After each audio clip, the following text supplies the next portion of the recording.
Dr. Ken, it is really like you do that dance now like you're contractually obligated to do it. It's how predictable I've become. No, you come out and you're like, all right. I am crying inside. Yeah.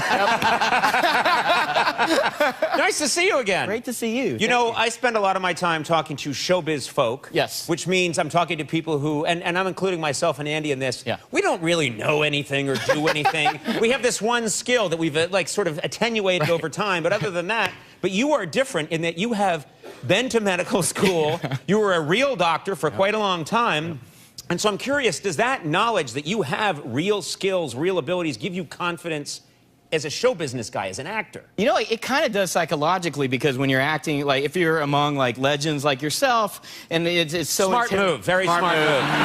Smart move. We go easy on you now. Always suck up. Yeah, okay, yeah. guys, ASU. But what I do, you know, to calm down my nerves, I'm like, these guys are comedy legends, but they don't know how to save a life. You know, like those kind of things. Right. They can't heal the sick, bitches, you know, so I have that little something to calm me. That's really the way to say it. Yes, it is. That's exactly how I was taught to say it in med school. Yeah, actually, so you could... Heal the sick bitches. Yes, if I was having like a massive heart problem right now, you would know what to do. You'd be able to open my chest with like a penknife, get my heart out, massage it, put it back in, stitch me up. You could do all that.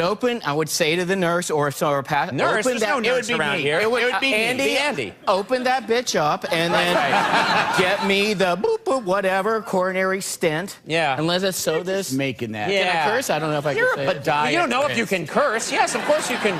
Tom Brady said earlier in the show. That's right. He hasn't cursed in his entire life. Then suture the mother up. You know that.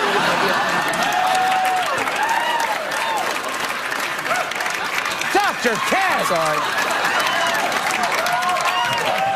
I didn't mean go nuclear. Sorry.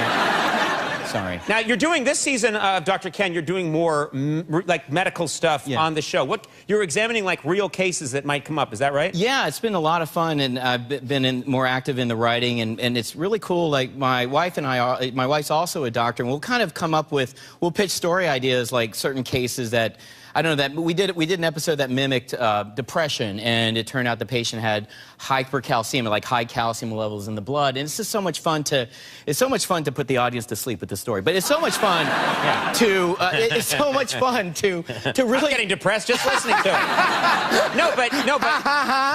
No, but you know what's interesting is that it's a show, it's entertainment. Yeah. But what we were used to growing up with, you know, dads on TV that were doctors, their business of being a doctor was completely separate from what was going on the show or the sitcom. But it looks like you're trying to work in real medicine. Yeah, no, I'm definitely this season, I'm more on the hunt to kind of just keep it more, my mind when I was a physician was always on medicine, even when I was at home. And this season, my wife also works who's also a physician on the show.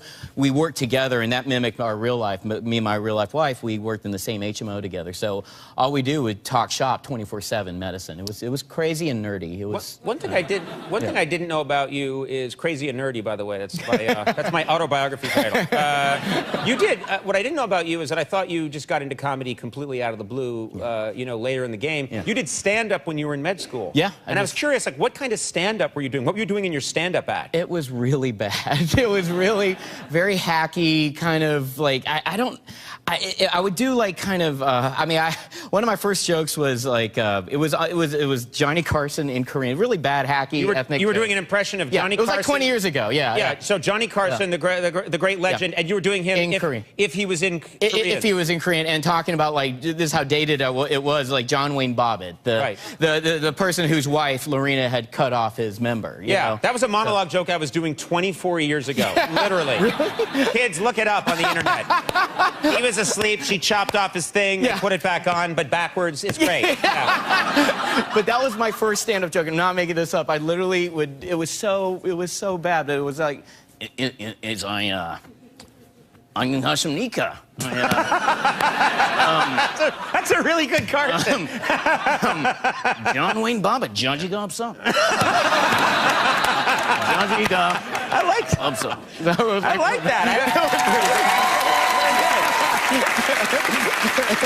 When you get together When you get together with your friends who are doctors, because I'm guessing you have a lot of friends who are still doctors. Yeah, that's all our friends. And do you talk medicine with them, or do you sort of, are you Mr. Showbiz guy when you talk to them? No, we actually just talked. It's the same thing. Like, we have one of my best friends is also another medical consultant on the show, and we find ourselves like, ooh, tell me the office gossip. It's still like more like medical stuff. Even at my bachelor party when I got married like 13 years ago, it was all my best friends who were all doctors. This is way before The Hangover, way before Mr. Chow. Right. It was way before that. Five doctors went to like Spearmint Rhino in Las Vegas, and we couldn't be more pathetic nerds, like not knowing, like really not going into strip clubs. And one of my buddies, I'm not making this up, he ended up diagnosing a stripper of her ailment. What? Yeah, and I'm not. So a stripper's like about to give him a lap dance, and instead he starts talking to her about her ailment? Yeah, and I do remember hearing, well, miracle in irritable bowel, you get constipation and diarrhea. So that, and then after that, subsequently, there are like 5 strippers in line waiting for him to not make it to make that up, and that's how we did it. What a good time. I was thinking maybe it was something dermatological. Yeah. How they got to diarrhea. I